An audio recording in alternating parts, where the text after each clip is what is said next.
Hey, what's up guys? This is Anthony from Anthony's Customs, and for this review, we are looking at the Storm Collectibles Ultra Street Fighter 2 Evil Ryu figure, which is one that many people were upset about at first. They're like, oh, it's just a repaint of the other Ryu, and then it's like, no, it's not.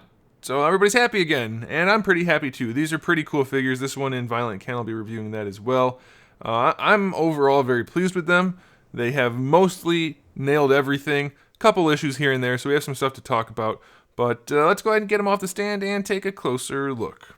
This guy stands just about 7¼ inches, which is going to make him just about 18 centimeters. And I think you're probably wondering, why does Ryu have non-tattered pants? Doesn't Ryu always have tattered pants?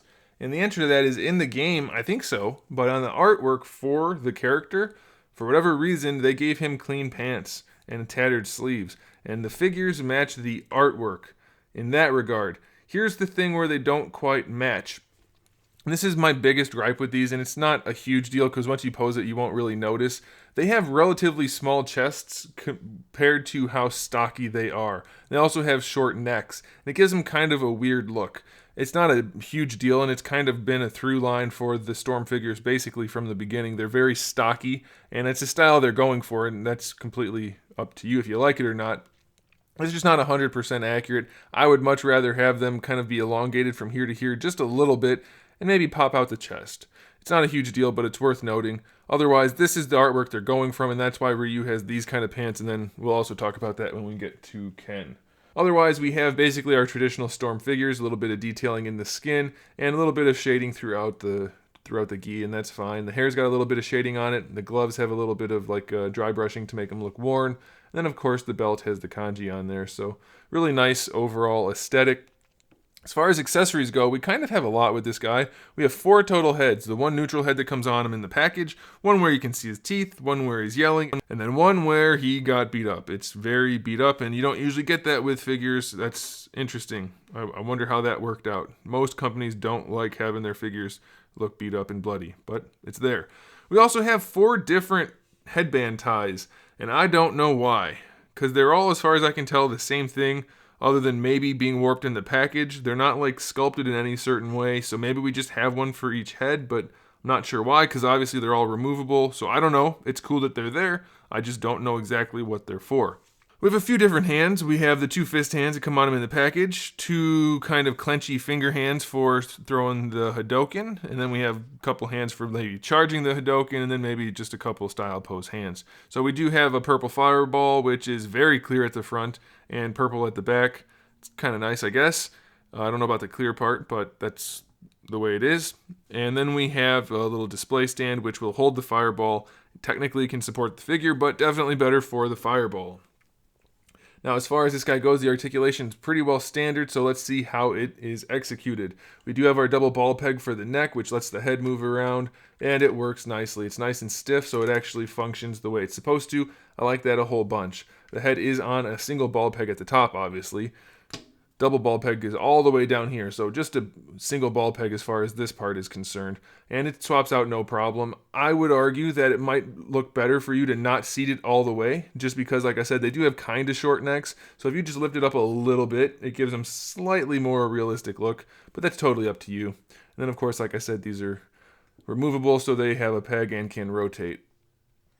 As far as the gi, it does come off just like Akuma's, and here's an interesting thing.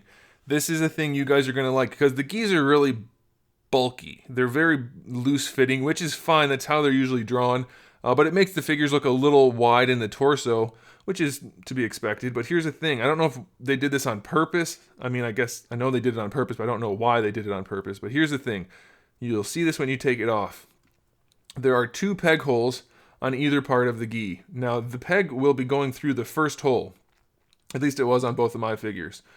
So you have 2 holes. The peg will be going through the first hole on either one, and that does make the gi pop out a little bit more. If you open it up and move the peg onto the second hole, it makes it cinch tighter around the belt, and it makes it look much nicer. Now, it is worth noting it does come off. However, mine has left blue marks on the figure. Those might come off with an eraser. I don't know. Be aware that that could be a problem.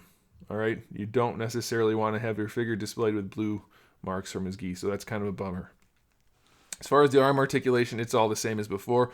Big old ball peg connecting the arm to the body, soft upper torso so it flexes a little bit as you move it around. There's a big cap right there to hide the joint. Full range of motion, no problem at all. Nice and stiff without being too tight. Full range going up, no issues at all there. Bicep swivel's fine. Double jointed elbow, just about 90 degrees. Definitely could be a little better, but that's okay.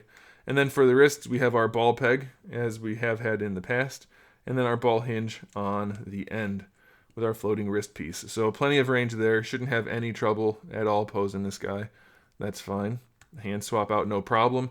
And then for the torso, we have, let me go ahead and just take the gi off, I guess, so you can see.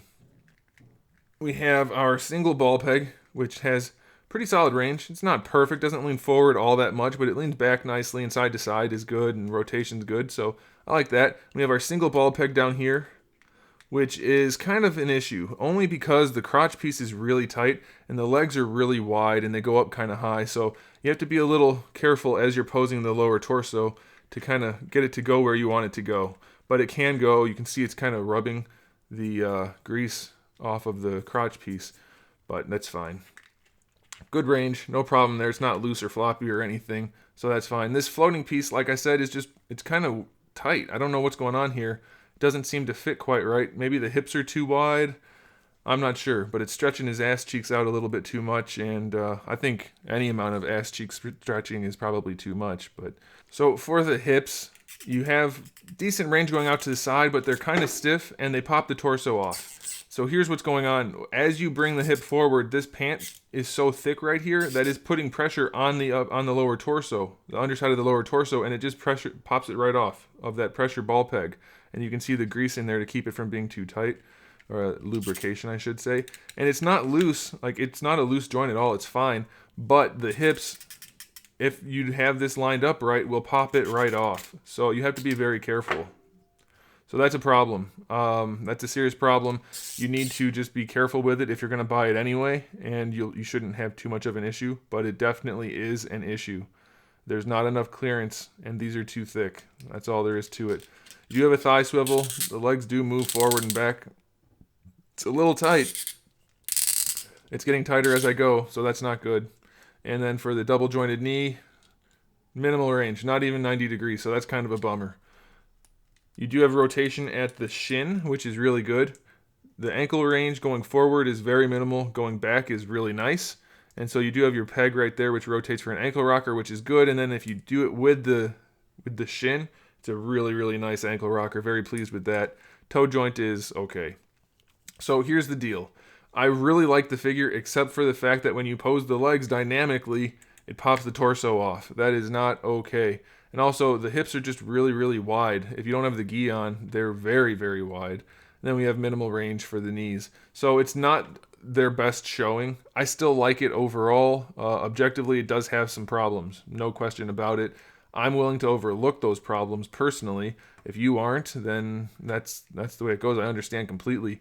I think if you're not trying to go in crazy poses anyway, then it should be okay. But if you are, this is probably not the figure for you. The hips are just not a good setup. Popping the body apart is not a good situation. And they're very, very wide hips. As you can see, even with the gi on, the hips are quite broad.